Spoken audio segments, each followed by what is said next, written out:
I buried my sister 38 years ago. Her name was Rachel. We called her Ray. She was 22 when the charter plane she was on went down in the Alaska wilderness during a March storm in 1987. They told me 14 passengers died that night. Ray was one of them. I identified her body at the morgue in Anchorage. I was 26 years old, and I had to tell our father that his only daughter was gone. Last Friday, my phone rang at 3 o'clock in the morning. The caller ID showed a number I didn't recognize, but the area code was 907, Alaska. I almost didn't answer. At 64, you learn that nothing good comes from calls at that hour. But something made me reach for it. Maybe it was the same instinct that used to wake me when Rachel had bad dreams as a kid. I answered. A voice said, "Michael? Is this Michael Chen?" I sat up in bed, my heart suddenly pounding.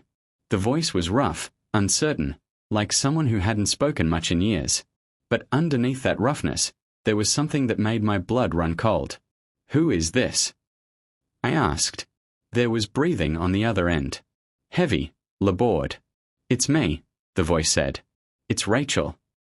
I dropped the phone. My hands were shaking so badly I could barely pick it up again. When I did, the line was still open. I could hear her breathing. "This isn't funny," I said, my voice cracking. "Whoever you are, this is sick. My sister died 38 years ago." "I know," the voice said. "I know how long it's been.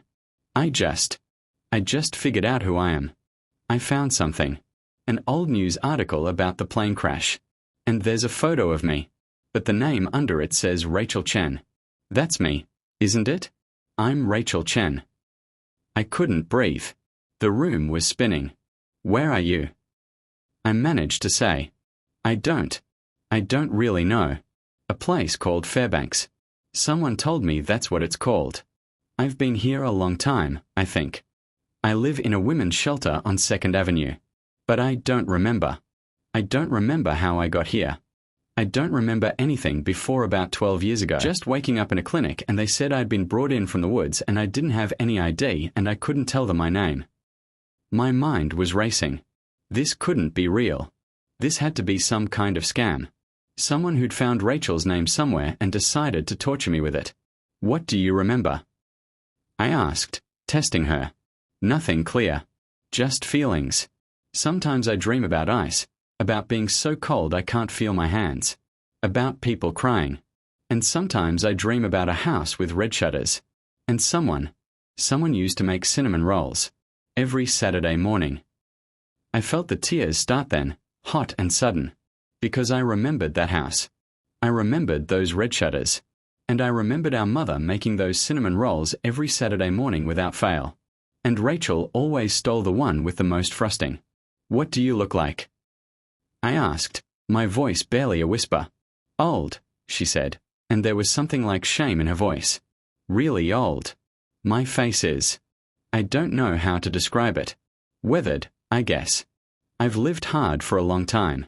But I found this picture in the newspaper from the accident. And even though it's 38 years old, I can see it.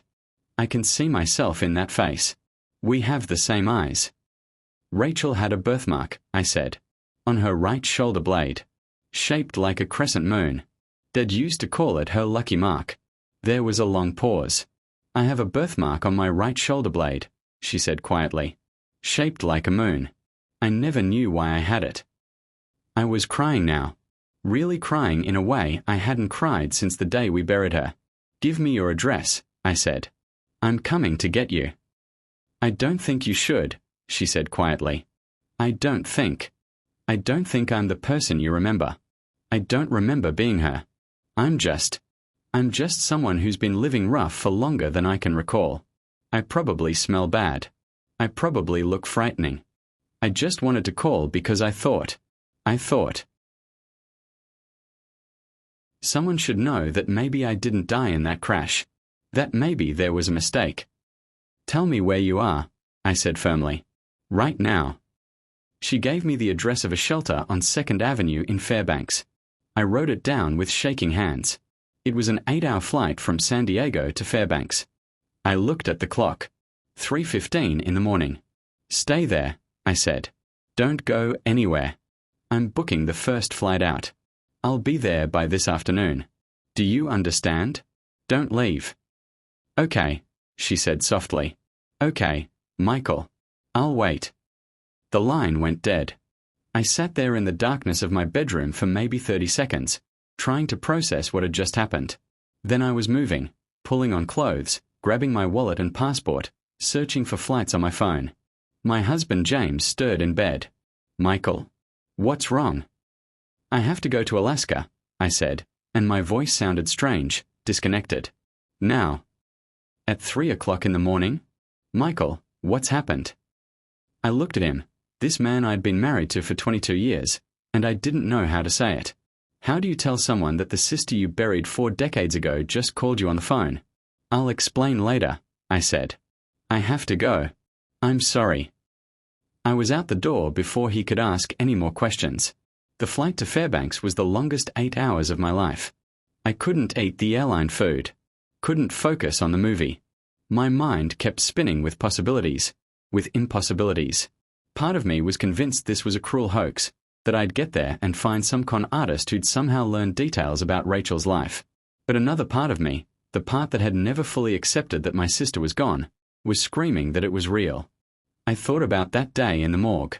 I was 26 years old, barely more than a kid myself, and they'd pulled back the sheet to show me a face that was battered and frozen from the crash.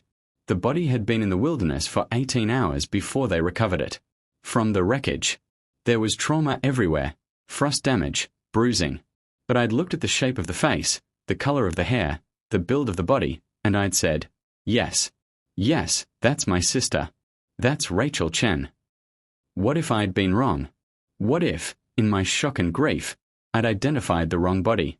The possibility made me physically ill. Because if that was true, then Rachel had been alive all this time. Alive and suffering, alone, not knowing who she was. While I'd moved on with my life. While I'd finished graduate school, met James, built a career, celebrated holidays and anniversaries. While Dad had died 7 years ago, still grieving for his only daughter. I pressed my forehead against the cold airplane window and cried silently. When are you following this story? Drop a comment below and let me know where you're watching from. I read every one. And knowing you're out there makes this feel less lonely. I need to say something before we continue. Some details in this story have been changed to protect privacy. But the core truth, the impossible reunion, the lost years, the DNA test that changed everything, that's all real. This happened. And it could happen to anyone. Stay with me. Part 2 then I saw where her. Everything changes. She was sitting alone by a window, her back to me. I could see grey hair, cut short and uneven like she'd done it herself. She wore a flannel jacket that was too big for her and jeans that had seen better days. Her shoulders were hunched forward, like she was trying to make herself invisible. I walked toward her slowly. Each step felt impossible. Rachel. I said. She turned around. The face that looked at me was nothing like the face I remembered. This woman was worn and weathered, with deep lines around her eyes and mouth. Her skin had that leathery quality that comes from years of exposure to extreme weather. There was a scar running through her left eyebrow that hadn't been there before. She looked at least 70, not 60. But the eyes. God, the eyes were the same. Dark brown, almost black, exactly like our mother's eyes. Exactly like Rachel's eyes. Michael, she said, and her voice cracked. I couldn't speak. I just stared at her. This woman who might be my sister. This ghost from 38 years ago. She stood up slowly, like her joints hurt. She was shorter than Rachel had been, or maybe that was just how she held herself now, curved inward, protective. But when she looked at me, there was something in her expression that made my breath catch. Something familiar buried under all those years. You came, she said. I wasn't sure you would. Show me your shoulder, I said. My voice came out harsh, demanding. The right one. She hesitated, then turned around and pulled down the collar of her jacket and the shirt beneath. There, on her right shoulder blade, was a birthmark, crescent-shaped, exactly where it had always been. I felt the world tilt. I reached out and grabbed the back of a chair to steady myself. And then I saw her. She was sitting alone by a window, her back to me. I could see grey hair, cut short and uneven like she'd done it herself. She wore a flannel jacket that was too big for her and jeans that had seen better days. Her shoulders were hunched forward, like she was trying to make herself invisible. I walked toward her slowly. Each step felt impossible. "Rachel," I said. She turned around. The face that looked at me was nothing like the face I remembered.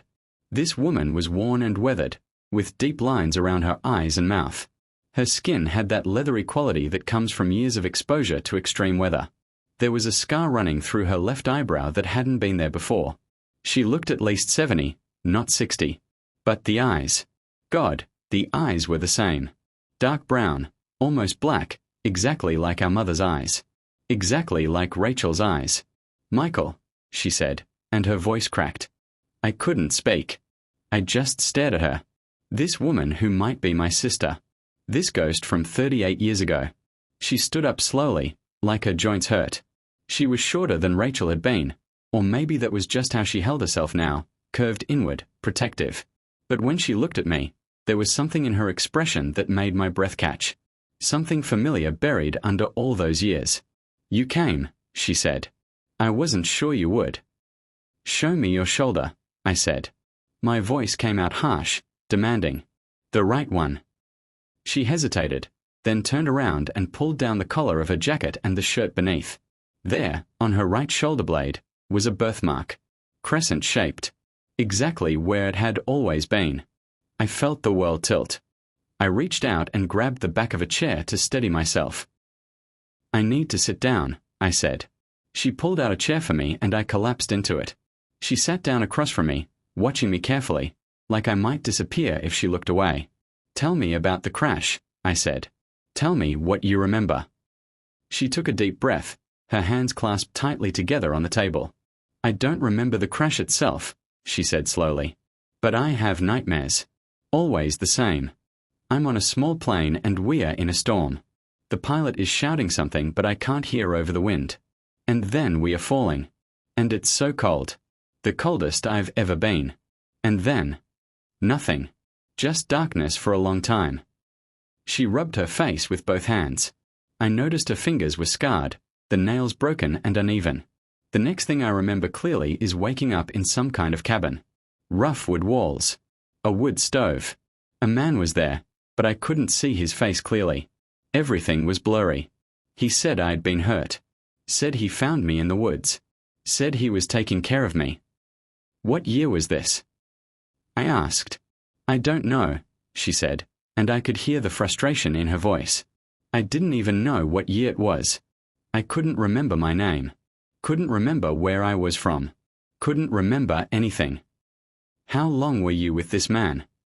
"I don't know. Time was strange. It felt like years. Maybe it was. He kept me there. Kept me working. I remember chopping wood, hauling water, cooking, cleaning. He said I owed him for saving my life. That I had to work off the debt." My hands clenched into fists. "He kept you prisoner." "I think so. But I couldn't leave. I didn't know where to go. I didn't know who I was. And every time I tried to remember, my head would hurt so badly I'd pass out." "What happened to him?" I asked. "This man. Where is he now?" "Dead, I think. Or I got away. I don't remember clearly. One of my memories is of walking through snow, walking for what felt like days. And then someone found me, a truck driver, I think. He took me to Fairbanks, to a clinic. They examined me, but they couldn't find any ID. Couldn't find any record of who I was." "What year was this?" I asked again. 2013, she said. May of 2013. I remember because the nurse told me. She said, "Welcome to May 2013, and I realized I had no idea what month or year it was. That was 26 years after the crash. 26 years lost. And since then." I pressed. "The last 12 years. I've been here. In Fairbanks. Shelters mostly. Sometimes I'd find odd jobs, cleaning, dishwashing, but I couldn't keep them. The gaps in my memory, the confusion, the nightmares. Employers don't want to deal with that." She looked down at her hands. For a long time, I didn't even try to remember who I was. I just survived. Day to day. Meal to meal. Shelter to shelter.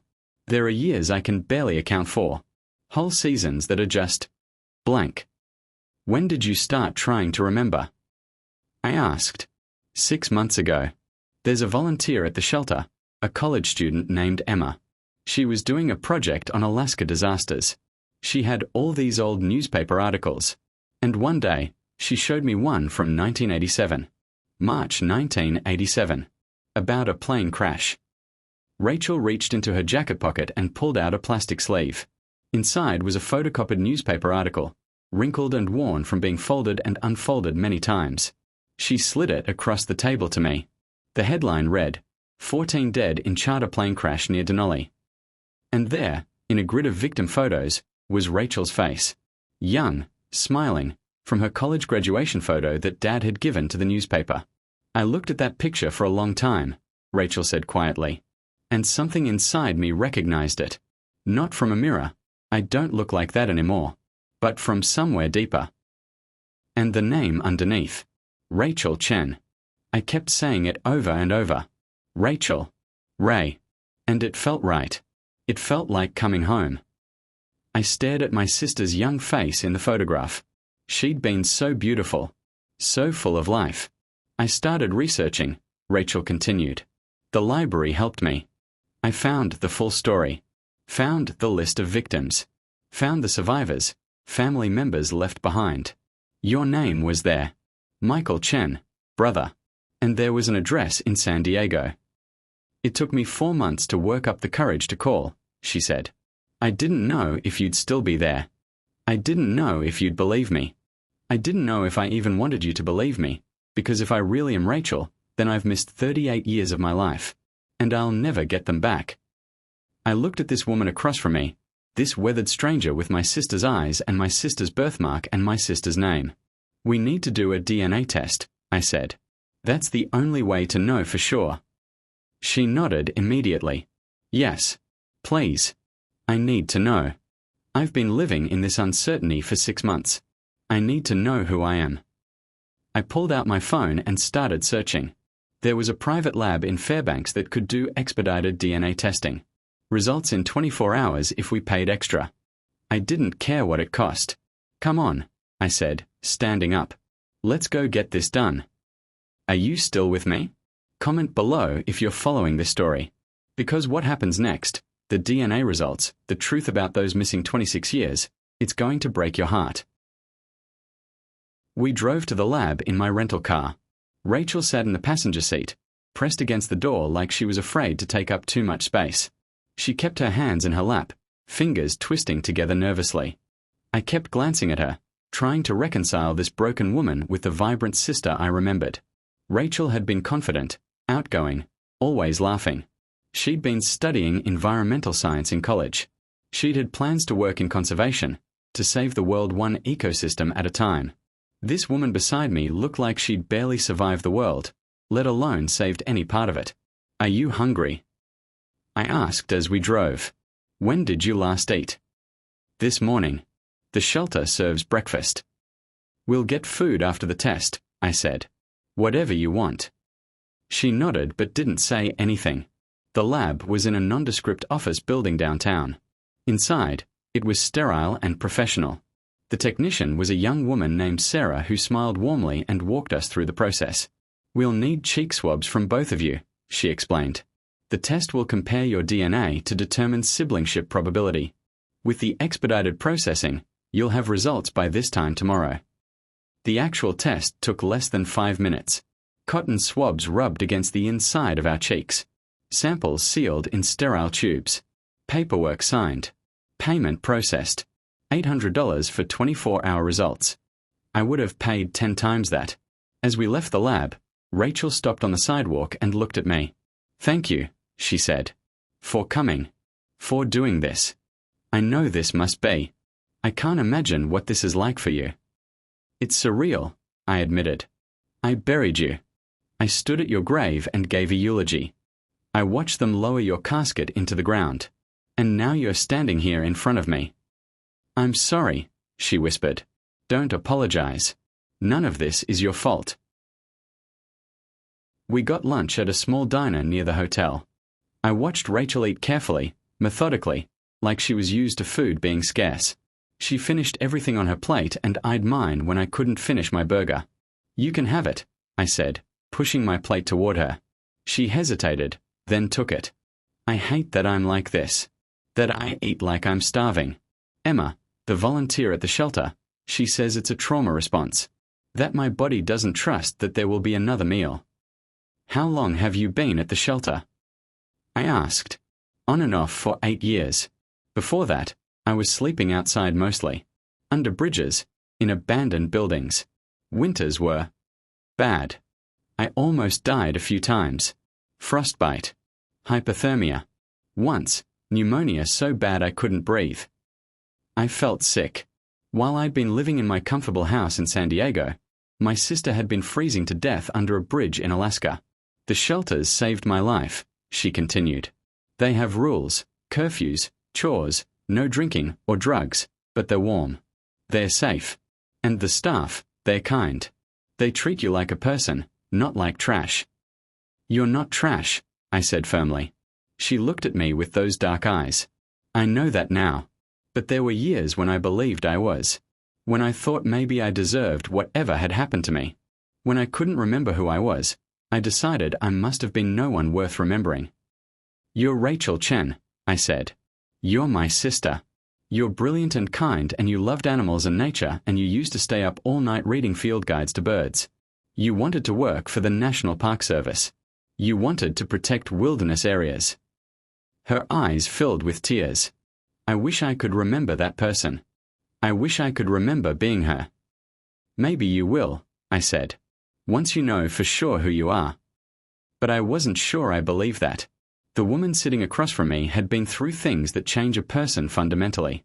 Even if she was Rachel genetically, she wasn't the same Rachel who'd gotten on that plane in 1987. After lunch, I got us a hotel room. 2 beds. The clerk didn't even blink when I checked in with this rough-looking woman beside me. In the room, Rachel stood in the middle of the floor like she wasn't sure what to do. "You can take a shower," I said. "There's soap, shampoo, towels. Take your time." She nodded and disappeared into the bathroom. I heard the water start. And then, faintly, I heard crying. I sat on the bed and put my head in my hands. This couldn't be happening. This couldn't be real. My phone buzzed. "James, how are you?" his text read. "What's going on?" I didn't know how to answer. So I called him. "Michael, talk to me. You left in the middle of the night. You flew to Alaska. What's happening?" I told him everything. The phone call. The birthmark. The DNA test. All of it. There was a long silence on the other end. "My God," James finally said. "Michael, if this is real." "I know." "Do you think it's her?" "I don't know. The birthmark is right. The memories about the cinnamon rolls and the red shutters, those are things only Rachel would know. But it's been 38 years. And this woman, James, she's been through hell. She's not the sister I remember. If the DNA test is positive, what are you going to do?" "Bring her home," I said without hesitation. "She's my sister. What else would I do?" "I'll get the guest room ready," James said. And that's why I loved him. No questions. No hesitation. Just immediate acceptance. Rachel came out of the bathroom 45 minutes later. Her hair was wet and combed back from her face. She'd washed her clothes in the sink and hung them to dry. She was wearing one of the hotel robes.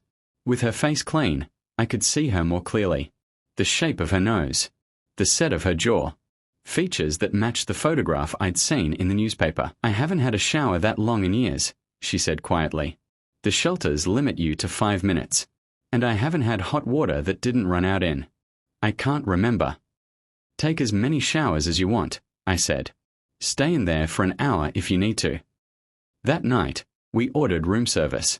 Rachel stared at the menu like it was written in a foreign language. "I don't know what to order," she admitted. "I don't remember the last time I chose what I wanted to eat." "What sounds good?" "Everything.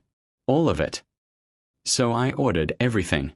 Steak, salmon, pasta, soup, salad, dessert. We spread it all out on the table and Rachel ate slowly, savoring each bite like it might be her last. "Tell me about your life," she said between bites. "Tell me what I missed." So I did. I told her about finishing college, about going to grad school for architecture, about meeting James at a conference in Seattle, about our wedding, about the house we'd designed and built together, about my career, about James's work as a therapist, about our friends and our life. "You're happy," she said. It wasn't a question. I am. I'm glad. I'm glad one of us got to be happy. "Dad wasn't happy," I said. "He never got over losing you. He died 7 years ago. Heart attack. But I think it was really a broken heart." Rachel's face crumpled. "I'm sorry. I'm so sorry." "It's not your fault," I said again. "None of this is your fault." We sat in silence for a while. Then Rachel spoke quietly. "If the test is positive, if I really am Rachel, I don't know how to be someone's sister. I don't know how to be part of a family. I've been alone for so long." "Then we'll learn together," I said. "We'll figure it out." She looked at me with something like hope in her eyes. It was the first time I'd seen her look anything other than defeated. "Okay," she said. "Okay, Michael. I'll try." The next day felt endless. We walked around Fairbanks trying to fill the hours. Rachel showed me the library. Rachel showed me the library where she'd done her research, the soup kitchen where she sometimes got meals, the park where she'd slept when the shelters were full. Every place was a piece of her survival story. Every corner held a memory of hardship. At 2:30 in the afternoon, my phone rang. The DNA lab. My hand was shaking so badly I could barely answer. "This is Dr. Amanda Foster from Arctic DNA Laboratory. I'm calling with your results." I looked at Rachel. She was standing perfectly still, her eyes locked on mine, barely breathing. "Yes," I said. "This is Michael Chen. The results of your sibling DNA comparison test are conclusive. The probability of full siblingship between you and the second party is 99.97%. Mr. Chen, you are biological siblings. There is no doubt." The world stopped. Everything went silent except for the sound of my heartbeat pounding in my ears. "You're certain?" I heard myself ask, though I knew it was a pointless question. "Absolutely certain. These results are definitive. I'm emailing you the full report right now." "Thank you," I managed to say, and hung up. I looked at Rachel. At my sister. My sister who I'd buried 38 years ago. My sister who'd been alive this whole time. "It's you," I said, and my voice broke. "You're really Rachel." She made a sound, half laugh, half sob. "I'm Rachel," she repeated, like she was testing the words in her mouth. "I'm Rachel Chen. I'm your sister." And then we were both crying. Standing in the middle of a Fairbanks sidewalk, two strangers to everyone passing by, crying and holding onto each other like we were drowning. She felt so thin in my arms, so fragile, like she might break if I held her too tight. But she was real. She was alive. She was here. We stood there for a long time. People walked around us. A few glanced our way. No one stopped. This was Alaska. Everyone had their own survival story. Ours was just one more. Finally, I pulled back and looked at her. Really looked at her. This was my sister. This worn, weathered woman was the little girl who'd followed me around the house. The teenager who'd borrowed my records without asking. The young woman who'd been so excited about college, about her future, about everything. "We need to figure out what happened," I said. "How you survived. Where you've been. All of it." "I want to know too," Rachel said. "I need to know. There's a doctor here who's been helping me. Dr. Elizabeth Santos. She works at the free clinic. She might have answers." We went to see Dr. Santos that afternoon. The clinic was in a rundown building near the shelter, but inside it was clean and warm. The waiting room was full, people with nowhere else to go for medical care. Dr. Santos saw us within 20 minutes. She was a woman in her 50s, with graying hair pulled back in a practical ponytail and the calm, competent manner of someone who'd seen everything. I explained everything: the crash, the identification, the phone call, the DNA test. She listened without interrupting, taking notes. "I've been working with Rachel for about 6 months," Dr. Santos said when I finished. Since she came to me with those newspaper articles, trying to piece together her identity. I'd like to do a thorough examination if that's all right. Rachel nodded. Dr. Santos had her lie on the exam table and conducted a complete physical. She documented old scars, healed fractures, signs of long-term malnutrition. She used a small light to check Rachel's eyes, tested her reflexes, examined her joints, felt carefully along her skull. You have extensive evidence of old trauma, Dr. Santos said when she was done. Multiple healed fractures, ribs, left wrist, right ankle. Significant scarring on your back and torso. And there's a depressed skull fracture here. She touched the back of Rachel's head gently, consistent with severe impact trauma. From the plane crash? I asked. Possibly. But let me tell you what I think happened, based on Rachel's symptoms and what you've told me. She pulled up a chair and sat down, her expression serious. I think Rachel did survive the initial crash, but she was badly injured. Severe head trauma, multiple fractures, possibly unconscious. In the chaos of the crash and the storm, in that remote location, she was likely thrown clear of the main wreckage. The other survivors said visibility was near zero. She paused, choosing her words carefully. The body you identified, Michael, I believe it was another passenger. Someone of similar age and build. In the condition those bodies were in after the crash, after exposure to the elements, with facial trauma, it would have been nearly impossible to make a positive identification, especially for someone in shock and grief. I felt nauseous. She was right. I'd known it since the moment Rachel called, but hearing it confirmed made it real. So what happened to Rachel? I asked. I think she was found by someone, Dr. Santos said quietly. Maybe a trapper, maybe someone living off-grid in that area. Someone who didn't take her to a hospital, either because they were isolated themselves or because they saw an opportunity. What kind of opportunity? But I already knew. I could see it in Rachel's face. A young woman with no memory, no identity, no ability to resist or report, Dr. Santos said. Someone vulnerable. Someone they could use. Rachel was staring at the floor, her hands clenched in her lap. I think someone kept you, Dr. Santos continued, looking at Rachel. Used you for labor, possibly for other things. You mentioned that cabin, that man who said you owed him. That wasn't kindness, Rachel. That was captivity.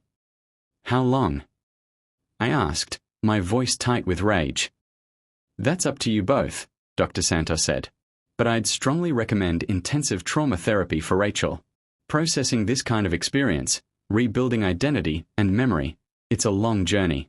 You both might benefit from family therapy as well, learning how to be siblings again after all this time. We left the clinic as the sun was setting. The temperature had dropped at least 20 degrees. Rachel pulled her thin jacket tighter around herself. Come home with me, I said as we stood in the parking lot. Come to San Diego. Stay with James and me. We have a guest room. We can get you into therapy. We can figure this out together. She looked at me like I'd offered her the moon. I don't know how to be someone's sister, she said. I don't know how to be part of a family. I've been alone for so long. What if I can't do it? What if I'm too broken? Then we'll be broken together, I said. You're my sister. That doesn't change just because you can't remember being her. We'll learn. Both of us. She was quiet for a long time, hugging herself against the cold. Okay, she finally said. Okay, Michael. I'll try. That's all I'm asking. We flew back to San Diego 3 days later. I'd used that time to get Rachel some new clothes, proper winter gear, and to handle the paperwork to get her a temporary ID. The shelter staff helped. They'd seen cases like this before, people reclaiming lost identities. The flight home felt different from the flight there. I kept glancing at Rachel in the seat beside me. My sister. Alive. Real. She stared out the window the whole time, watching the landscape change below us. From snow to green. From Alaska to California. I've never been to San Diego, she said as we descended. At least, not that I remember. You'll like it, I said. It's warm. Sunny. No snow. I don't like the cold anymore, she said quietly. I used to love winter. Skiing, ice skating. Now I just feel it in my bones. When like we I'll landed, never be warm again. James was waiting at arrivals. I'd sent him photos, prepared him as best I could. But I still saw the shock on his face when he saw Rachel, how weathered she looked, how old, how fragile. But he recovered quickly. He always did. "Rachel," he said, opening his arms. "Welcome home." She hesitated, then let him hug her. I saw her shoulders shake and knew she was crying again. That first week was harder than I'd imagined. Rachel moved through our house like she was afraid to touch anything, like everything might disappear if she got too close to it. She slept on top of the bed, not in it, with all her new clothes folded neatly beside her. When I asked why, she said she was used to sleeping ready to run. She woke up screaming the first night. Then the second. Then every night after that. James and I would take turns sitting with her until she calmed down, until she remembered where she was, until the terror in her eyes faded to something more manageable. "I'm sorry," she kept saying. "I'm so sorry. You shouldn't have to deal with this." "You're family," James said simply. "This is what family does." I found her one morning at 4 a.m., sitting on the back patio in the dark. She'd wrapped herself in a blanket and was staring at nothing. "Can't sleep?" I asked, sitting down beside her. "I keep thinking I'm going to wake up and this will all be a dream. That I'll be back in the shelter. Or back in that cabin. Or back in the woods with no idea who I am." "This is real," I said. "You're home. You're safe." I don't know what safe feels like anymore. I didn't know what to say to that. We got her set up with a trauma therapist, Dr. Lisa Park, who specialized in complex PTSD and dissociative disorders. Rachel saw her 3 times a week. Sometimes she'd come home from sessions and go straight to her room. Other times, she'd sit with us and talk about what she was learning, what she was remembering. The memories came back in pieces. Fragments that didn't always connect. She remembered being on the plane. Remembered the storm, the way the small aircraft had bounced in the turbulence. Remembered the moment the pilot's voice changed from calm to frightened. Remembered screaming.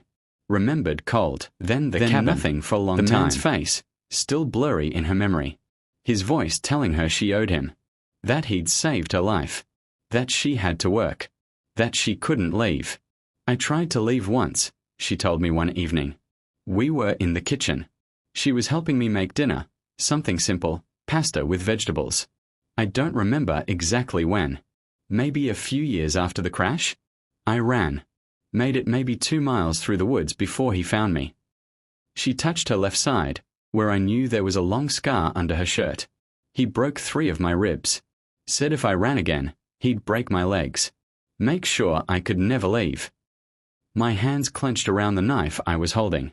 "Did you ever try again?" "No." After that, I just stopped thinking about leaving. Stopped thinking about much of anything. The work became automatic. Survival became automatic. I just existed. For 20 years. Maybe more. Time was strange. Sometimes it felt like no time was passing at all. Sometimes I'd realize seasons had changed and I had no memory of them. Dr. Park called it lost time, periods where Rachel's mind had essentially shut down to protect her from the trauma she was experiencing. It was common in extreme abuse cases. The human mind is remarkable, Dr. Park told me during a family session Rachel had asked me to attend. It will do whatever it takes to survive, even if that means fragmenting, dissociating, creating walls between the conscious mind and the unbearable reality. Will she ever remember everything? I asked. Maybe. Maybe not. And honestly, full recall might not be the goal. Some memories are better left buried. What's important is that Rachel learns to live with what she does remember, that she processes the trauma, that she builds new neural pathways that don't lead back to survival mode. Rachel was slowly getting better. The nightmares didn't stop, but they became less frequent. She started sleeping under the covers. Started leaving her clothes in the closet instead of beside the bed. Started going outside without looking over her shoulder every 30 seconds. We learned things about her. She didn't like loud noises. They sent her into immediate panic. She couldn't stand being in small enclosed spaces. She needed to know where all the exits were in any room she entered. She hoarded food in her room, crackers, granola bars, fruit, until we convinced her that there would always be more food, that she didn't have to save it. But there were good moments too. Small victories. The first time she laughed, really laughed, not the polite chuckle she gave to be agreeable, was when James showed her a video of otters holding hands while they slept. Her face lit up, transformed, and for just a moment I could see the Rachel I remembered. The one who'd loved animals, who'd spent hours watching nature documentaries. I remember otters, she said, wonder in her voice. I remember going to the aquarium in Vancouver. Before college. You took me, didn't you? I did, I said, my throat tight with emotion. For your 18th birthday. I wore a blue jacket. And I had cotton candy. Pink cotton candy. Yes. I was crying now. You ate the whole thing and made yourself sick. She smiled. Really smiled. I remember. The memories came back slowly after that. Not all at once. Not in order. But in pieces that gradually formed a picture. She remembered our mother. The cinnamon rolls. The way Mom sang while she cooked. Her laugh. She remembered Dad. His stern face that softened when he looked at her. The way he called her little bird because she was always humming. She remembered me. Teaching her to ride a bike. Helping her with homework. Arguing over whose turn it was to do dishes.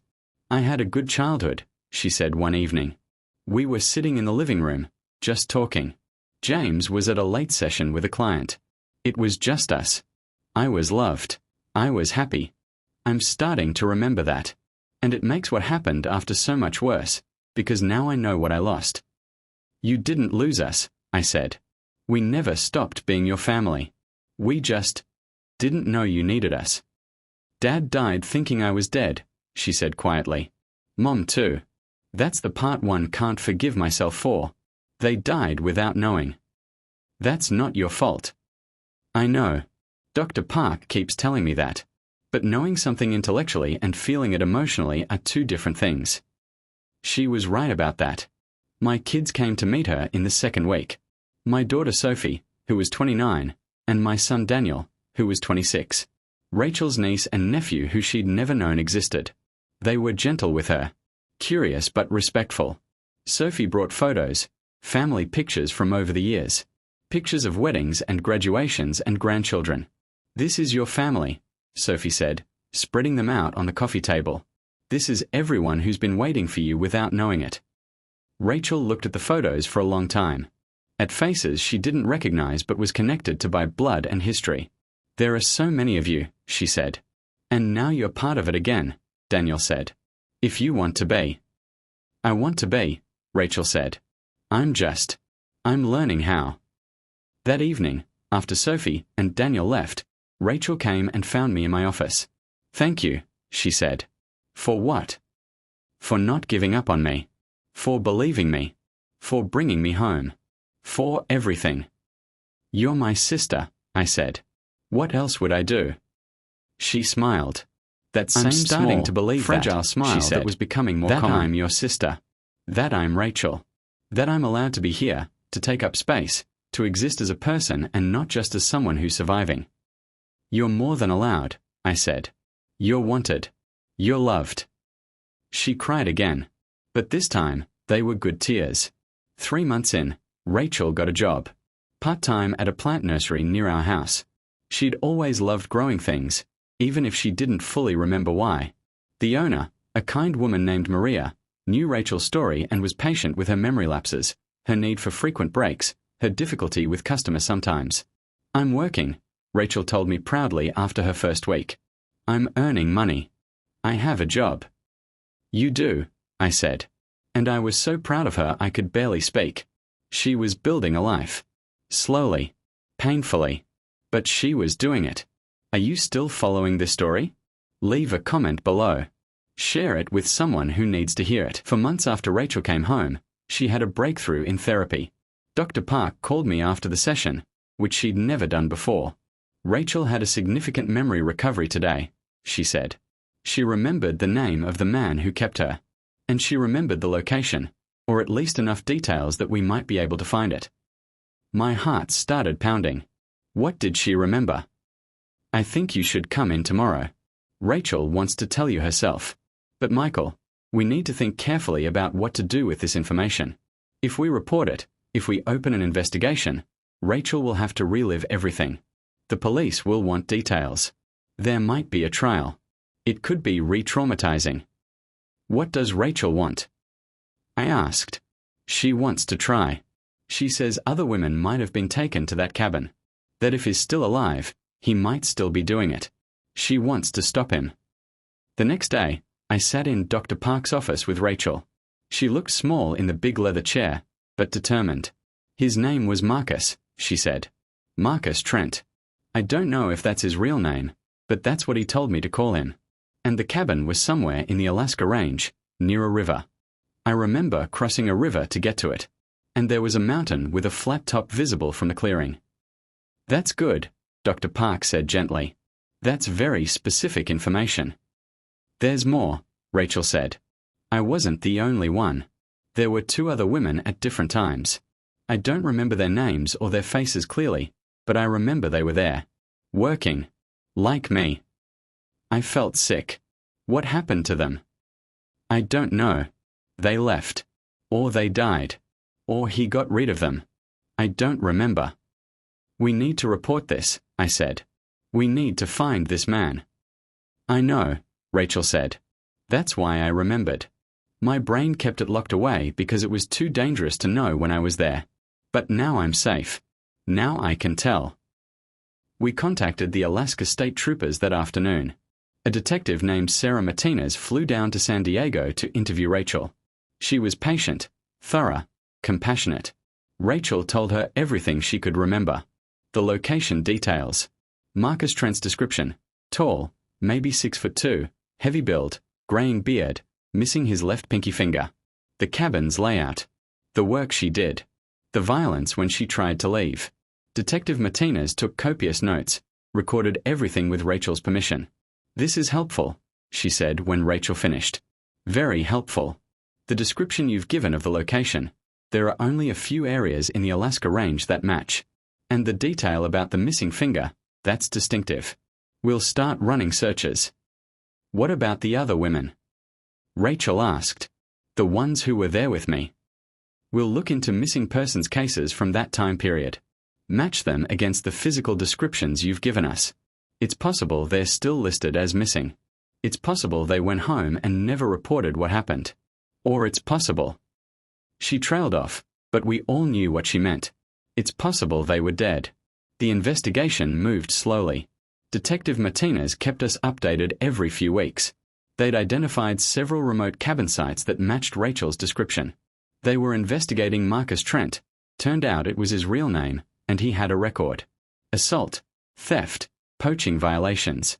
He'd been off-grid for the last 30 years, which matched the timeline. Then, 6 months after Rachel's initial report, Detective Martinez called with news. We found the cabin, she said.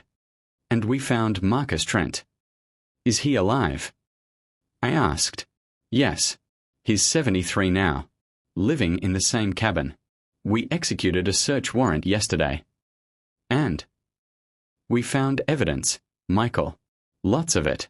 Women's clothing that doesn't belong to anyone he claims to know. Personal items, jewelry, IDs. We found a journal where he documented the women he kept. Called it his workalog. I felt like I was going to be sick. How many? 7 women over 32 years. Rachel was the 3rd. Some stayed for years. Some only months before they died or escaped. We are matching the names to missing persons cases now. Is he in custody? He is. He's been charged with kidnapping, unlawful imprisonment, assault, and we are working on additional charges. The case is solid, Michael. Your sister's testimony is going to put him away for the rest of his life. Rachel had to go back to Alaska for the trial. I went with her. So did James. We weren't letting her face this alone. The trial was held in Fairbanks, in a small courtroom that smelled like old wood and industrial cleaner. Marcus Trent sat at the defense table, a large man, grey-bearded, with cold eyes that showed no remorse. When Rachel walked in, he looked at her. Really looked at her. And for a moment, I saw fear flash across his face. Fear that one of his victims had survived. Had remembered. Had come back to tell. Rachel testified for 3 hours. Walked the jury through everything. The crash, waking up in the cabin, the years of forced labor, the beatings, the threats, the isolation. Her voice was steady, clear, strong. The defense attorney tried to discredit her, pointed out her memory gaps, her trauma-related amnesia, the years of homelessness. But Rachel didn't break. She looked that attorney in the eye and said, "I may not remember every single day I spent in that cabin, but I remember enough. I remember him. I remember the work. I remember the fear. I remember the pain. And I remember surviving." The other victims testified too. 3 women who'd been found through the missing persons investigations. Women who'd escaped and never reported what happened because they were too afraid, too traumatized. You gave voice to people who thought they had to stay silent. "I just told the truth," Rachel said. "I just told what happened to me." Sometimes that's all it takes, Dr. Park said. One person being brave enough to speak. One person showing others that survival is possible. That justice is possible. That life after trauma is possible. Rachel was quiet for a moment. Then she said, "I want to do more. I want to help them. The other survivors. I want to show them what I learned, that you can build a life after this. That you can be more than what was done to you." That's how the foundation started. Rachel Chen's Survivor Foundation, dedicated to helping survivors of long-term captivity, trafficking, and abuse rebuild their lives. We provided therapy funding, job training, housing assistance, legal support. Rachel ran it from our house at first. Just her and a laptop and a phone line. But within 6 months, we had an office.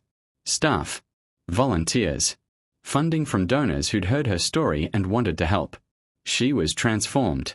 This woman who'd been so uncertain, so fragile when she first came home, she'd found purpose. She'd found meaning in her survival. "I spent 25 years as someone's prisoner," she told me one evening. "I can't get those years back, but I can make sure they count for something. I can use what I learned to help others." And she did. Every day. Every survivor who called the foundation got Rachel's personal attention. She talked to them, shared her story, showed them that recovery was possible. "You helped me remember who I was," she said. "Now I'm helping them remember who they are." After the trial, Rachel took me somewhere I'd never expected to go. Back to the place where it all started. The cemetery in Anchorage where we'd buried Rachel 38 years ago. We stood in front of the headstone. It was simple, grey granite. It read, "Rachel Marie Chen, 1965 to 1987. Beloved daughter and sister. Gone too soon." "I used to come here sometimes," I told her. "When work brought me to Alaska. I'd visit the grave. Tell you about my life. About James. About the kids. It helped somehow." "Did it feel like I was here?" Rachel asked. "No," I admitted. "It felt like I was talking to a memory. To a ghost. Not to you." Rachel knelt down and touched the headstone. Traced her own name with her fingers. "Who is she?" Rachel asked. "The woman buried here." "I don't know. The authorities are trying to identify her through DNA now. But so far, nothing. She might have been traveling alone. Might have been running from something. Might not have had anyone looking for her." "I should feel guilty," Rachel said. "That she's buried under my name. That her family, if she has one, doesn't know where she is. But mostly I just feel sad. For her. For you. For everyone who lost someone in that crash." "We are going to put a new plaque here," I said. "With her real name, once we know it. And we are adding a note to yours. Lost but not forgotten. Found again." Rachel stood up. "I think I need to do something. For her. For the woman who died in my place." "What?" "I need to live. Really live. Not just survive. Not just exist. I need to make my life count. For both of us." And she did. The foundation grew. Within 2 years, we had offices in 4 cities, a staff of 15, a network of therapists, lawyers, and social workers. We'd helped over 200 survivors rebuild their lives. Rachel gave talks now, traveled the country speaking at conferences, universities, law enforcement trainings. She was incredible to watch. So afraid of public spaces, so uncertain of herself, now commanding attention from hundreds of people. Her message was always the same: Survival is possible. Recovery is possible. You are more than what happened to you. But privately, Rachel still struggled. The nightmares never completely stopped. There were days when she couldn't get out of bed, when the weight of all those lost years pressed down on her too heavily. Days when she mourned for the Rachel she'd been at 22, the woman who'd wanted to save the world's ecosystems, who'd been full of hope and plans. "I'm 60 years old," she said one evening. We were sitting on the back patio, watching the sunset. "But I feel like I'm 22 and 60 at the same time. Like there are two versions of me trying to exist in the same body. Which one wins?" I asked. "Neither. I think they're learning to coexist. The 22-year-old who remembers believing in things, and the 60-year-old who knows how dark the world can be. Together, they make someone new. Someone I'm still getting to know." "Do you like her? This new person?" Rachel thought about it for a long time. "I'm learning to. She's stronger than I expected. Braver. She survived things that should have killed her.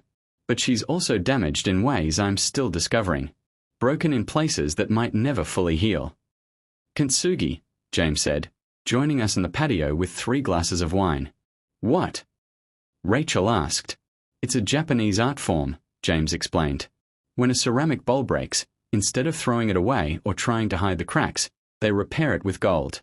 The breakage becomes part of the piece's history, makes it more beautiful, more valuable. That's you, Rachel. You're Kintsugi." Rachel was quiet for a moment. Then she smiled, a real smile, full and genuine. "I like that," she said. "I'm Kintsugi, broken and repaired with gold." 5 years after coming home, Rachel did something that shocked all of us. "I was studying environmental science in college," she said, "before the crash. I never got to finish. I want to finish now." "Rachel, you're 65, I said gently. "Are you sure you want to?" "I'm 65 chronologically," she interrupted. "But I lost 25 years. That means I'm really only 40. And 40-year-olds can go to college." She had a point. Rachel enrolled at San Diego State University, majoring in environmental studies with a focus on conservation. She was the oldest student in most of her classes, but she didn't care. She was finally doing what she'd always wanted to do. I drove her to campus that first day, watched her walk toward the buildings with her backpack and her books, looking nervous and excited. When she came home that evening, her eyes were shining. "I learned something today," she said, "about climate change and ecosystem restoration. I understood it. I participated in the discussion. I belong there." "Of course you belong there," I said. "No, you don't understand. For 25 years, I didn't belong anywhere. I was property. I was a thing. But today, I was a student. A person with thoughts and ideas. Someone who mattered." She graduated 4 years later at 69 years old. I sat in the audience with James, Sophie, Daniel, and their families. Watched Rachel walk across the stage in her cap and gown, accept her diploma, smile for the camera. When they called her name, Rachel Marie Chen, Bachelor of Science in Environmental Studies, I cried. Not sad tears. Proud tears. Grateful tears. After the ceremony, Rachel's advisor found us. "Your sister is remarkable," she said. Her senior thesis on trauma-informed approaches to conservation work was extraordinary. We are recommending it for publication. She's already been accepted to 3 graduate programs if she wants to continue. "I'm thinking about it," she said. "I've got time, right? I've got years I need to make up for." But she didn't go to grad school. Not right away. Because something else happened. A letter came. From the Department of Justice. They'd identified the woman buried under Rachel's name. Her name was Jennifer Morrison. She was 24 when she died in the crash. She'd been traveling alone, running from an abusive ex-boyfriend in Seattle. She had a sister in Oregon who'd been looking for her for 38 years. "Her sister wants to meet me," Rachel said, holding the letter. "She wants to thank me for, I don't know, for surviving, for giving them closure. Do you want to meet her?" I asked. "I think I have to." We met Jennifer's sister, Carol, in a small cafe in Portland. She was 67, with graying hair and Jennifer's eyes. "I thought she ran away and didn't want to be found," Carol said, crying. I spent 38 years angry at her for leaving. And all this time, she was buried under your name, and you were out there suffering. Neither of you deserve this." "I'm sorry," Rachel said.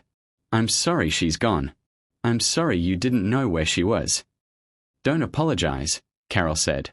"You survived. You escaped. You rebuilt your life. Jennifer would have wanted that. She was running toward freedom when she died. In a way, you ran toward it for both of you."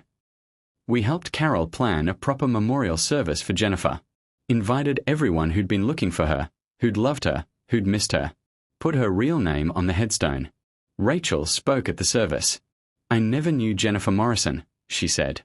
"But we shared something, a moment of violence that changed both our lives forever. She lost her life that day. I lost my identity. For 38 years, people mourned her while calling her by my name. But now we both get to rest. Not knowing my own Jennifer name. Gets her name back, her identity, her place in the story of people who love her. And I get to live. To honor her memory by living the life she didn't get to finish. By being the person she would have become if she'd had more time. So this is for you, Jennifer.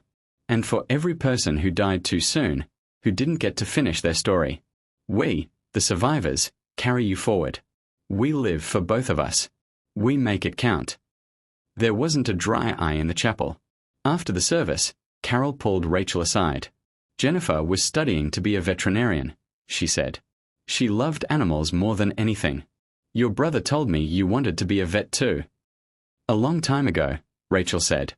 "Before everything. I have Jennifer's college fund. She never got to use it. I've been keeping it all these years, not sure what to do with it. I want you to have it. Go to vet school. Live the dream for both of you." Rachel was speechless. "I can't." "Yes, you can. Please.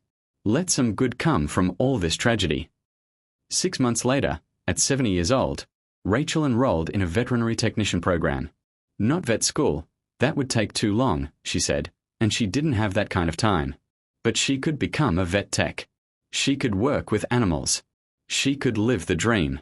"I'm living 2 lives now," she told me on her first day of class. "Mine and Jennifer's. And you know what? There's something beautiful about that. Something purposeful." Are you still following this journey? Comment below. Share Rachel's story.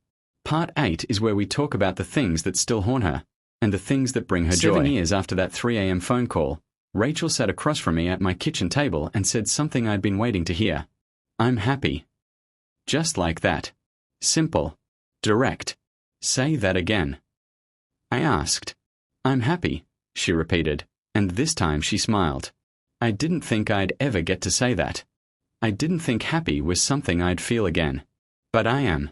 Right now, in this moment, I'm happy. It had been a long road to get there.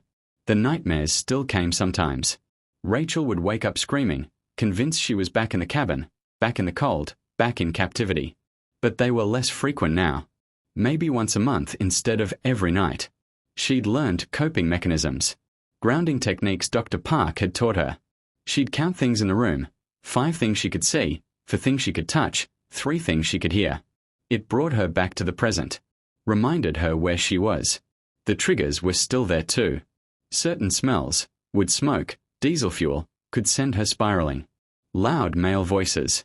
Small enclosed spaces. Being grabbed unexpectedly, even in affection. James had grabbed her arm once, playfully, trying to get her attention. Rachel had spun around and punched him before she'd even realized what she was doing. She'd been horrified, apologizing for days. "My body remembers things my mind has buried," she explained to him. "It reacts before I can think. I'm so sorry." James, to his credit, had just hugged her carefully. "We'll learn. We'll be more careful. It's okay." But there were joys too. Small, beautiful moments that Rachel collected like treasures. She'd graduated from the vet tech program at 72. The oldest person in her class by 40 years. Her classmates had called her Grandma Ray with affection. She'd helped them study, shared her life wisdom, become a mentor to kids who could have been 3 days a week at an animal rescue. Not for the money. She didn't need money. For the purpose. For the feeling of caring for creatures who'd been abandoned, abused, who needed someone to be gentle with them. I understand them, she said once, holding a dog who'd been found starved and beaten. They don't trust easily. They flinch. They're waiting for the next hurt. But with patience, with kindness, they learn to trust again. Just like I did. She'd fostered 17 dogs in the last 3 years. Found homes for all of them. Currently had 2 cats living with her, a bonded pair that no one else wanted to adopt because they came as a package deal. Just like us, Rachel said, looking at me. A package deal. Can't have one without the other. Rachel had also started painting. Something she'd never done before or after the crash. But Dr. Park had suggested art therapy, and Rachel had discovered she loved it. Her paintings were haunting. Dark forests, empty cabins, ice and snow, but also sunlight breaking through trees, flowers growing in unlikely places, birds in flight. I'm painting my story, she explained. The dark parts and the light parts. All of it together. She'd had a showing at a local gallery. Sold 6 paintings. Donated all the money to the foundation. The Rachel Chen Survivor Foundation was thriving. We'd helped over 500 survivors now. Had satellite offices in 8 cities. Rachel had hired other survivors to staff it. People who understood, who'd lived it, who could offer not just professional help but personal empathy. I want to work here, one woman had said during her interview. Because Rachel Chen survived. And if she can build this life, maybe I can too. Rachel had cried hearing that. Good tears. But there were still hard days. Days when the weight of all those lost years felt unbearable. Days when Rachel mourned for the life she didn't get to live, she said once. We were at the beach, watching the sunset. Or grandchildren. Or a career I'd been building for 40 years. But I don't have any of that. I just have now. And sometimes now doesn't feel like enough. What would be enough? I asked. I don't know. Maybe nothing. Maybe I'm always going to feel the absence of those 25 years. Maybe that hole never fills. Or maybe, I said carefully, you learn to live around it. Build your life in a different shape. A shape that acknowledges the hole but doesn't let it define everything. She thought about that. Kintsugi again. Kintsugi again. Rachel had reconnected with some childhood friends through social media. People who'd known her before, who'd mourned her, who couldn't believe she was alive. Some of those reconnect-irons went well. Old friends who embraced her, who wanted to know her as she was now, not as they remembered her. Some went poorly. People who couldn't see past the tragedy, who treated her like a ghost, who kept saying, I can't believe you're really here, like she might disappear if they stopped saying it. I'm not a miracle, Rachel told me after one particularly awkward reunion. I'm not inspiration porn. I'm just a person who survived something terrible and is trying to build a life afterward. Why is that so hard for people to understand? Because they don't know how to hold both truths at once, I said. That something terrible happened to you and you're okay now. They want you to be either completely traumatized or completely healed. But you're neither. You're both. You're somewhere in between. Exactly, Rachel said. I'm in between. I'm building a life in the space between what was and what is. She'd also started dating. Casually. Nothing serious. But she'd met a woman named Diana at a volunteer event. Diana was 68, a retired teacher, kind and patient and completely unfazed by Rachel's story. We've all got histories, Diana had said when Rachel warned her about the nightmares, the triggers, the complicated trauma. Yours is more intense than most, but that doesn't scare me. What scares me is people who've never been through anything, who don't understand that life is messy and complicated and beautiful anyway. They'd been seeing each other for 6 months now. Taking it slow. Rachel lit up when Diana called. Laughed more. Seemed lighter. Is it serious? I asked once. I don't know, Rachel said. I don't know what serious looks like at my age, with my history. But it's nice. She's nice. And for the first time in longer than I can remember, I'm thinking about a future that includes someone else. Not just surviving alone, but actually sharing my life. That's growth, I said. That's terrifying, she corrected. But also growth. Both things at once. On the 8-year anniversary of the phone call, the call that changed everything, Rachel organized an event. Survival Day, she called it. A celebration for survivors, by survivors. We rented a park. had food, music, speakers. Rachel gave a speech. 8 years ago, I called my brother in the middle of the night and told him I might be his dead sister, she said to the crowd of 200 people, all survivors of various traumas, all at various stages of recovery. I didn't know if he'd believe me. I didn't know if I believed myself. But I made that call because somewhere inside me, buried under 38 years of not knowing who I was, there was a part that remembered. A part that knew I was someone. That I mattered to someone. That's what I want to tell all of you today. You matter. You existed before the trauma. You exist after it. You are not defined by what happened to you. You are defined by how you survive it, how you recover from it. Some days that life is beautiful. Build your life afterward. Some days it's barely manageable. Some days you're proud of how far you've come. Some days you're grieving for who you were before. All of those days are valid. All of those feelings are real. But you're here. You survived. You made it to today. And that counts. That matters. You matter. The applause was thunderous.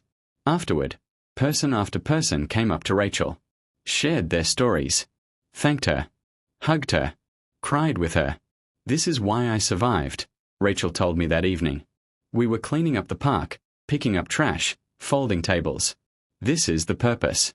Not just to live, but to show others that living after trauma is possible.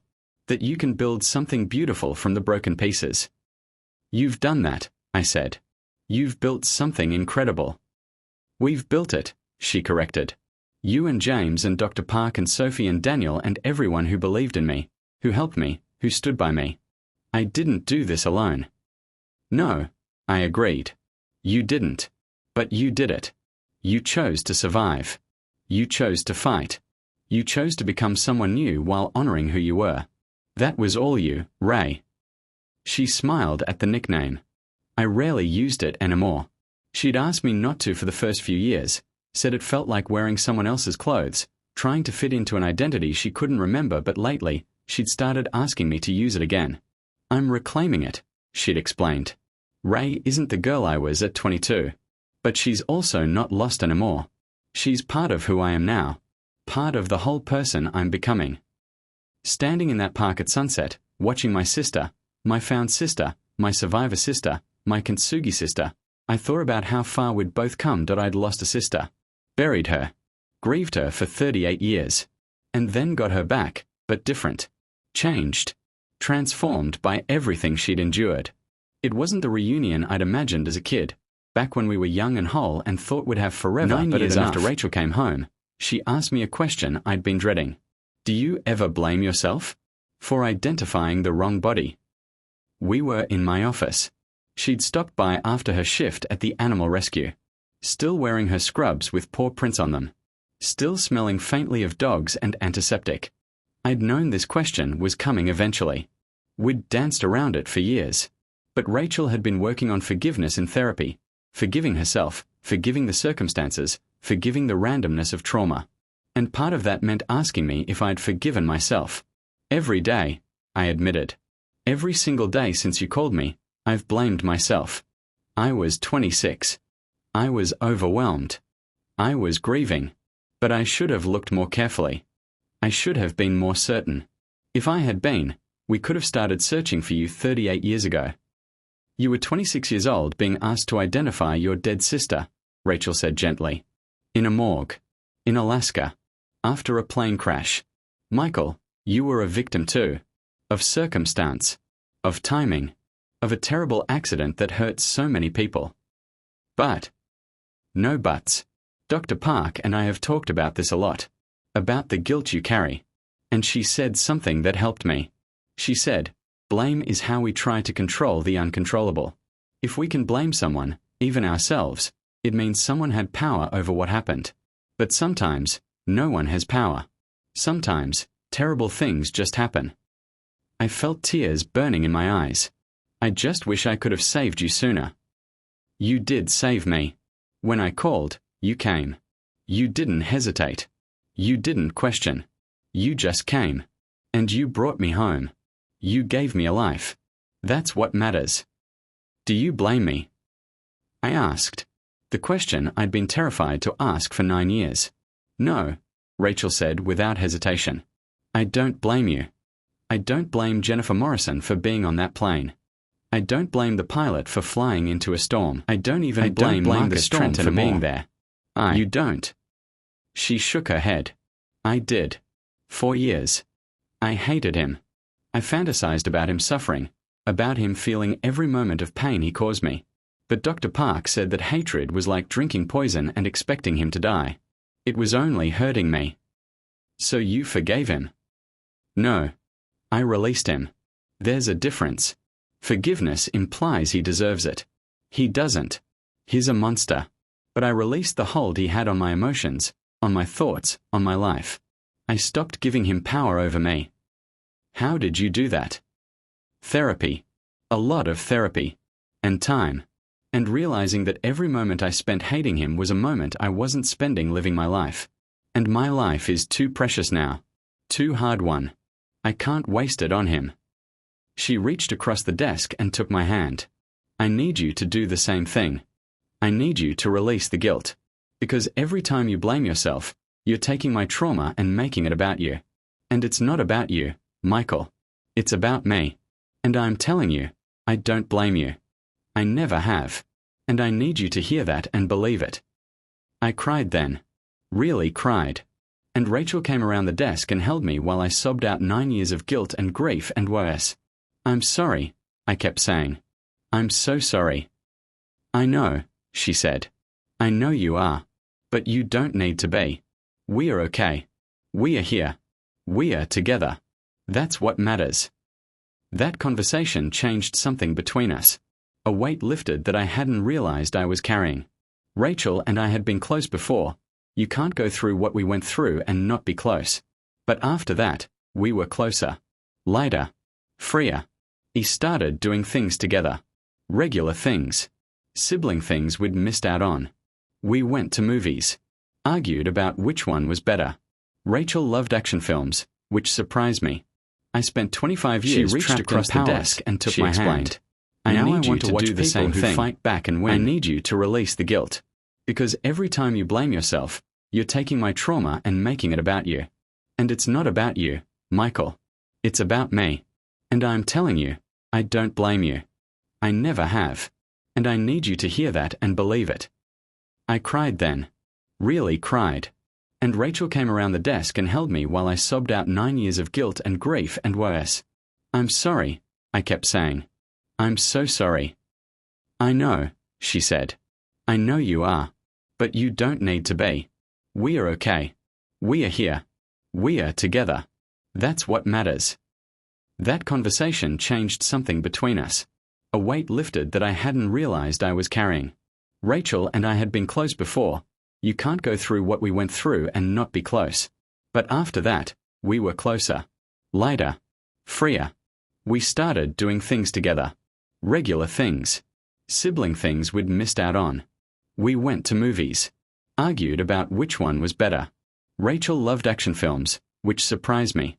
I spent 25 years trapped and powerless, she explained. Now I want to watch people who fight back and win. We went hiking. Rachel had been nervous at first. Too much wilderness, too many memories. But with me there, with James sometimes joining us, she learned to reclaim the outdoors. Nature didn't hurt me, she said. A person did. Nature is just nature. It's beautiful. I want to love it again. We cooked together. Rachel remembered more recipes from our childhood. Mom's lasagna, Dad's terrible pancakes, the cookies we used to make at Christmas.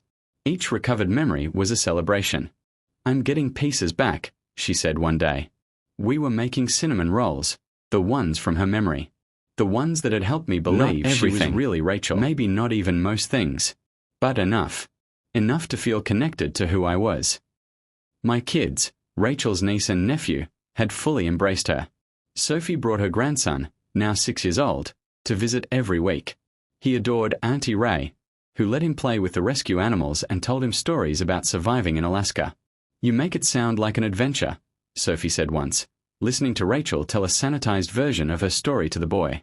It was an adventure, Rachel said. A terrible one. But still an adventure. And I survived it. That's worth celebrating. Daniel had asked Rachel to walk him down the aisle at his wedding. Your family, he'd said. You might have been missing for most of my life, but you're here now, and I want you there for the important moments.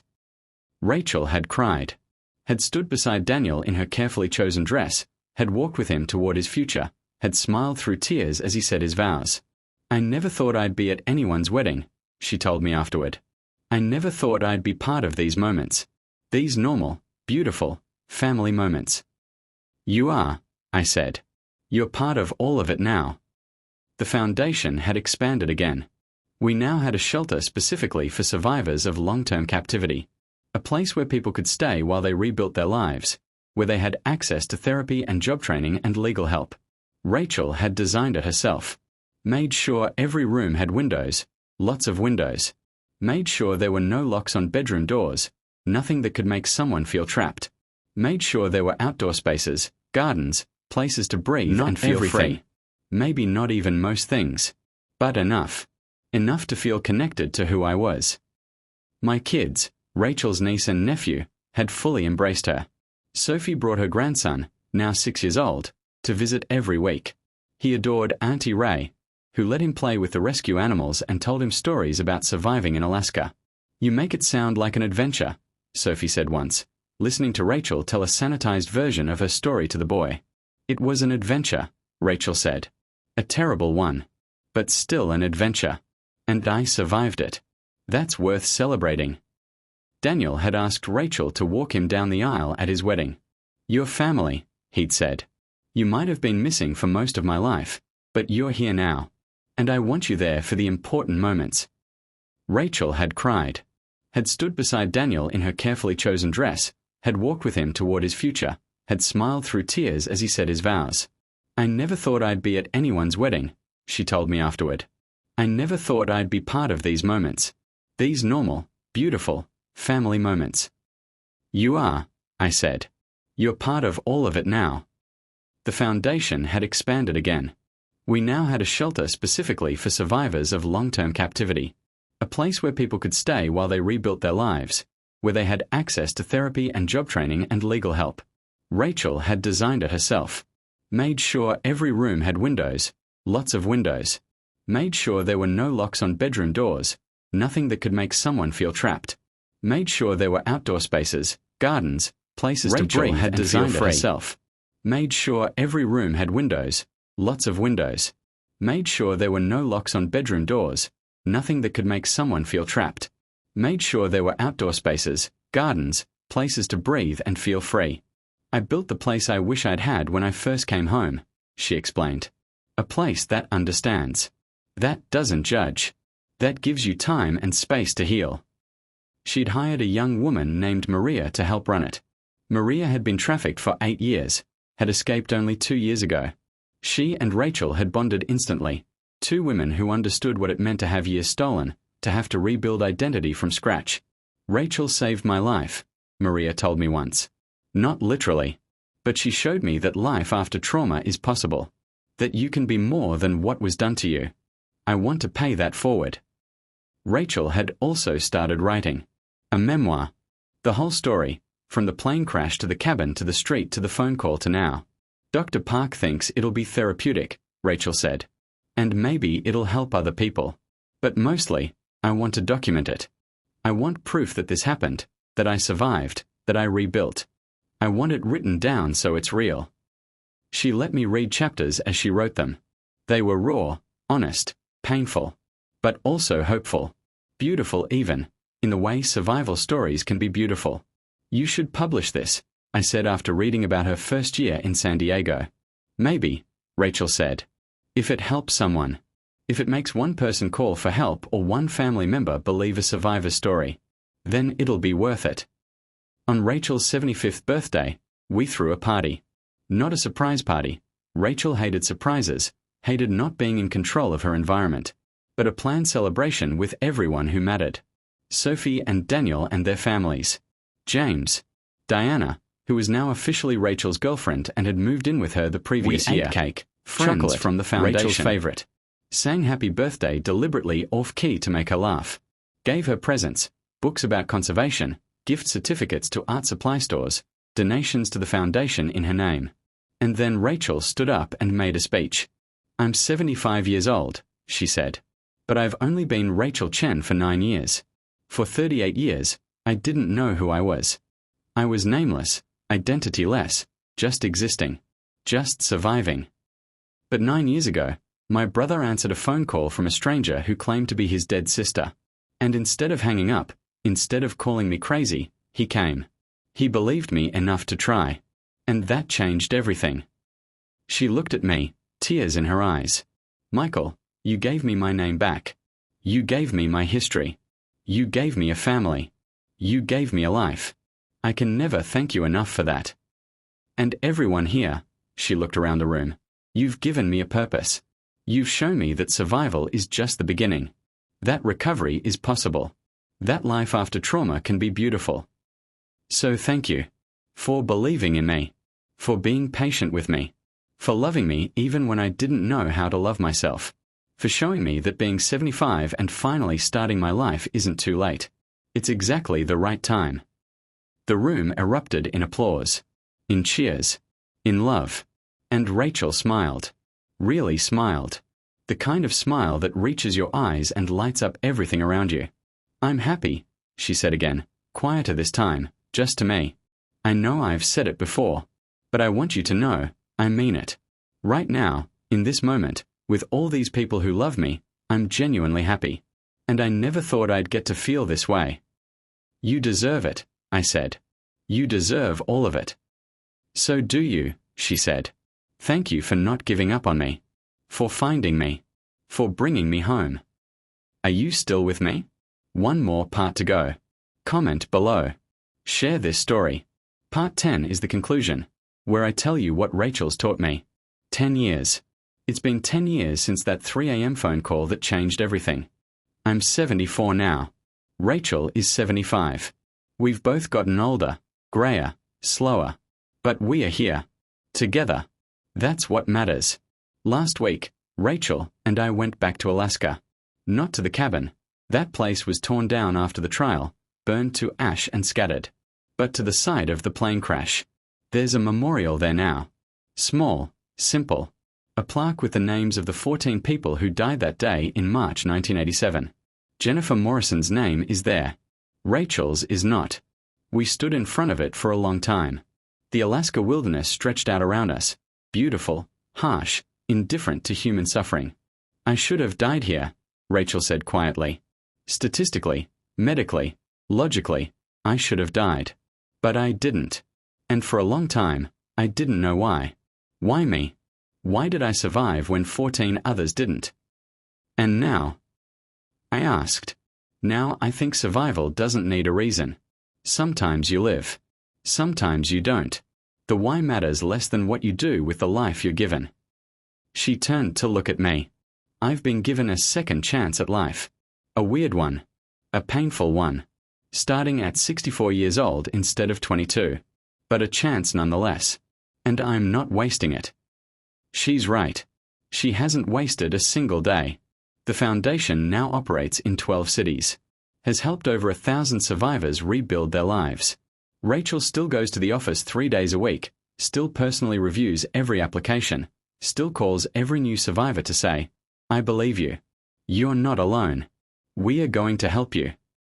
She published her memoir last year. Lost and Found, A Survivor's Journey became a bestseller. Not because it's sensational, though the story is certainly sensational, but because it's honest. Raw. Real. Rachel donated all the proceeds to the foundation. I don't need the money, she said. But survivors need resources. Let the book help them. She still works at the animal rescue, been abandoned or still abused, fosters dogs, currently and has 3 dogs living with her and Diana. All rescues, all seniors, all considered unadoptable by regular standards. We are all unadoptable, Rachel jokes. Too old. Too damaged. Too much history. But we found each other. We are a pack now. Diana and Rachel got married last year. Small ceremony, just family and close friends. Diana wore white. Rachel wore blue. They exchanged vows they'd written themselves. I thought I'd lost my chance at this, Rachel said in her vows, crying. At love. At partnership. At building a life with someone. But here you are. And here I am. And it's never too late. It's never too late to find your person. They honeymooned in Hawaii. Rachel's first real vacation in forever. She sent me photos, her and Diana on the beach, smiling, tanned, happy, looking nothing like the broken woman who'd walked into my hotel room in Fairbanks 10 years ago. My kids treat Rachel like she's always been part of the family. Sophie's son, now 11, does a school project on her every year. This year it was my great-aunt Rachel, the survivor. He interviewed her, recorded her story, presented it to his class. Got an A+. "You're making me famous," Rachel told him, ruffling his hair. "You are famous, Auntie Ray. You were in the New York Times." She was. Multiple times. Her story, the foundation, the book. Media attention that Rachel handled with grace and humility. "I'm not special," she always says in interviews. "I'm just someone who survived. There are thousands of us. Millions, even. I just happen to have a platform to tell my story. But every survivor's story deserves to be heard." Dr. Park retired last year. At her retirement party, she pulled Rachel aside. "You know what I'm most proud of." Dr. Park said, "It's not the degrees or the awards or the years of practice," I said. "It's you. I'll scream with you." And we did. We drove out to the beach, to a remote stretch where no one could hear us, and we screamed. Screamed at the ocean, at the sky, at the universe that had been so cruel to my sister. And then we cried. And then we went and got ice cream and sat on the beach and watched the sunset and reminded ourselves that we were here. Together. Alive. "This is what survival looks like," Rachel said, licking chocolate ice cream off her fingers. "It's not always graceful. It's not always strong. Sometimes it's just screaming at the ocean and eating ice cream and trying to make it to tomorrow." "That's still surviving," I said. "That still counts." Rachel has taught me more about resilience than anyone I've ever known. About the human capacity to endure, to adapt, to rebuild. She's taught me that trauma doesn't define you unless you let it. That you can be broken and still be whole. That strength isn't about never falling apart. It's about putting yourself back together afterward. She's taught me that family isn't just about shared memories. It's about showing up. About choosing each other, day after day, even when it's hard. She's taught me that it's never too late. Never too late to reclaim your life.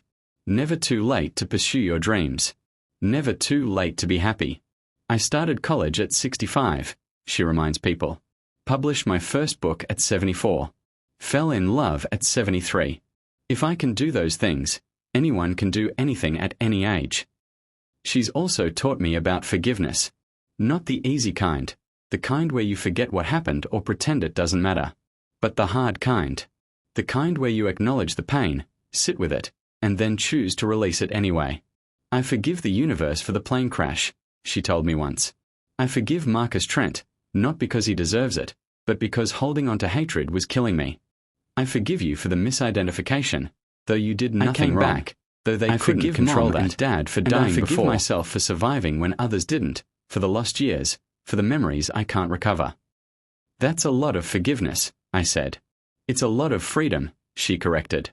"Every act of forgiveness is an act of liberation. And I've been imprisoned enough for one lifetime. I choose freedom now." Last month, Rachel did something extraordinary. She went back to that cabin. Or what's left of it. The foundation had bought the land. Turned it into a healing retreat center for survivors. Beautiful cabins, windows everywhere, open floor plans, no locks on bedroom doors. Gardens and walking trails and therapy spaces. "I'm taking the place where I was imprisoned and turning it into a place of liberation," Rachel explained. "Transforming the trauma into healing." On opening day, 50 survivors attended. Women and men who'd been trafficked, held captive, abused. They walked the grounds, planted flowers in the garden, stood in a circle and shared their stories. "This is our place now," Rachel said during the dedication ceremony. "This is where we take back our power. This land held pain for so long. Now it holds hope." She planted a tree that day. A maple. Called it the survivor tree. "It'll grow," she said, patting the soil around its roots. "It'll get bigger and stronger every year. Just like us." I think about that a lot. About how far Rachel has come. About how far we've both come. 10 years ago, I was a man who thought he'd buried his sister, who'd spent 38 years living with that grief. Now I'm a man whose sister is alive, thriving, building a life that honors both what she lost and what she found. It's not the story I expected. It's not the reunion anyone could have imagined. But it's ours. It's real. It's beautiful in its own complicated, painful, joyful way. Rachel told me recently that she's working on a second book. This one for survivors. The first book was my story, she said. This one is for them, practical advice for rebuilding, for surviving the survival, for creating a life worth living after trauma.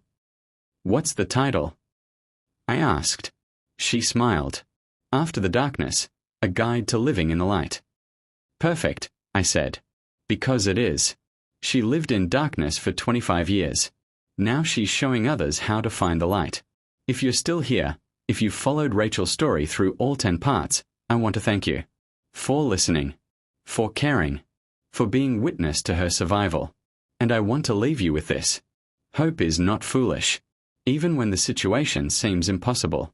Even when logic says there's no way. Hope is what made me answer that 3 a.m. phone call. Hope is what made Rachel call in the first place. Hope is what brought us back together. People are more resilient than we give them credit for. Rachel survived 25 years in captivity.